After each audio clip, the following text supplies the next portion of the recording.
દર્શક મિત્રો, હું Sanjay Nandsariya city report news સાથે વાત કરવી છે ગાંધીધામ રણ વિસ્તારની.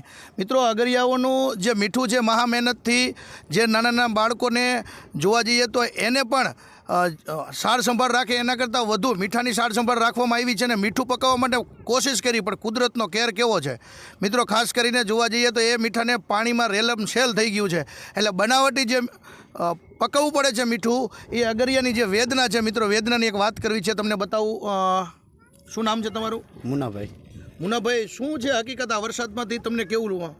વરસાદમાં બહુ નુકસાન એમને. બરોબર. આમ કેટલું નુકસાન છે અંદાજિત? અંદાજે આપણે વધારે 5-6 લાખનું નુકસાન. 5-6 લાખ રૂપિયાનું નુકસાન. હા. મીઠું ધોવાઈ ગયું? ધોવાઈ ગયું સર, મીઠું ધોવાઈ ગયું. સરકાર પાસે તમારી શું માંગણી છે? બસ અમને સહાય મળે આમાં, અને નુકસાનનું ભાઈ પાસે થોડુંક કરે તો છોકરા રોટલા ભેગા થાય એમ.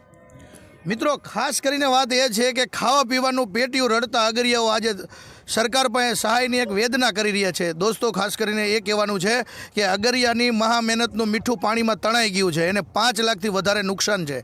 નુકસાન સરકાર સહાય કરે એવી લોક માંગ ઉઠી છે. જોતા રહો city report news Sanjay Nandesariya સાથે. Thank you. આભાર. નિકાસ નથી, એમાં મીઠું અમારું ધોવાય ક્યાંય. વરસાદનું પાણી ક્યાંય નિકાસ નથી, અંદર કે બુડલ પડ્યા. એનો નિકાસ કરી દે સરકાર અમને. પહેલાં જગ્યા ક્યાં આવી? જગ્યા આડી અમારા બાજુ પ્લોટની બાજુમાં ગેપ રાખેલો હોય.